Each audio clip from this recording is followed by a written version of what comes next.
Assalamualaikum warahmatullahi wabarakatuh. Baiklah, perkenalkan nama saya Jody Fernando, NIM 17042196, mata kuliah pengembangan organisasi.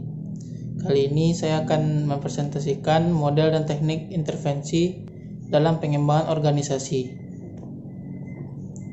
Yang pertama, pengertian intervensi. Secara umum, intervensi adalah suatu upaya mencampuri, mempengaruhi, bahkan mengendalikan pihak lain dengan tujuan untuk mewujudkan tujuan tertentu terhadap pihak yang diintervensi. Dan menurut C. Agiris, intervensi adalah merupakan kegiatan yang mencoba masuk ke dalam suatu sistem tata hubungan yang sedang berjalan, hadir berada di antara orang-orang, kelompok, ataupun objek dengan tujuan untuk membantu mereka. Intervensi merupakan keadaan di mana suatu organisasi membutuhkan bantuan dari seseorang atau kelompok lain. Intervensi merupakan suatu kegiatan perbaikan yang terencana dalam proses pembinaan organisasi. Selanjutnya, jenis-jenis intervensi. Intervensi proses.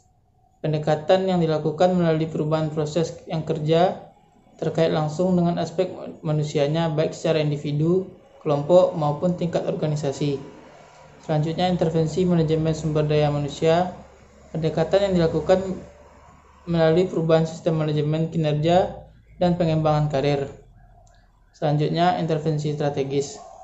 Pendekatan yang dilakukan melalui perubahan strategis bisnis dalam menghadapi perubahan lingkungan dan persaingan bisnis melalui berbagai upaya seperti akuisisi, merger, kolaborasi, dan kemitraan, serta transformasi organisasi. Selanjutnya, pendekatan intervensi dalam pengembangan organisasi. Yang pertama, intervensi struktural berfokus pada tingkat organisasinya. Yang kedua, intervensi teknikal berfokus pada tingkat pekerjaannya. Yang ketiga, intervensi berfokus pada manusia. Yang pertama, intervensi struktural. Intervensi ini berfokus dalam melakukan perubahan dengan tujuan agar perubahan yang dilakukan dapat terlaksana dengan baik dan mencakup yang pertama, restrukturasi atau reorganisasi. Yang kedua, sistem imbalan baru. Yang ketiga, perubahan kultur organisasi.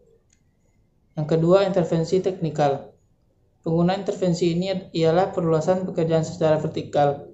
Teknik penerapannya, penggabungan tugas harga pelaksanaan yang tadinya berbagi-bagi menyatu di tangan seseorang. Penciptaan satuan kerja yang sifatnya alamiah, yang berarti bahwa aneka ragam pekerjaan seorang karyawan terwujud menjadi sesuatu yang dapat diidentifikasikan serta merupakan sesuatu yang bermakna. Yang ketiga, penciptaan hubungan kerja dengan kliennya.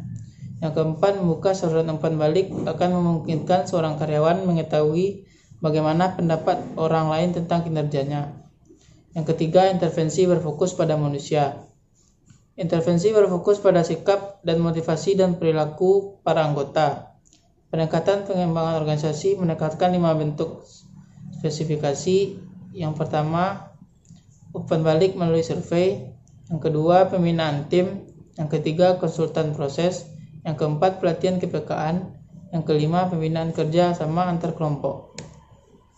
Selanjutnya, model dalam intervensi. Yang pertama, human process intervention, yaitu intervensi proses manusia berkaitan dengan hubungan interpersonal dan dinamik kelompok.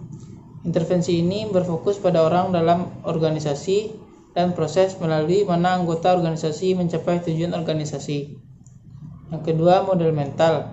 Model mental adalah suatu prinsip yang berdasar dari organisasi pembelajar, karena dengannya organisasi dan individu yang ada di dalamnya diperkenankan untuk berpikir dan merefleksikan struktur dan arahan dalam organisasi dan juga dari dunia luar selain organisasinya.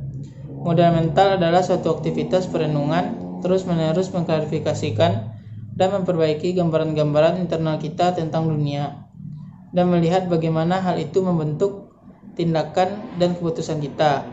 Model mental terkait dengan bagaimana seorang berpikir dengan mendalam tentang mengapa dan bagaimana dia melakukan tindakan atau aktivitas dalam berorganisasi. Terima kasih. Mungkin sekian dari saya. Assalamualaikum warahmatullahi wabarakatuh.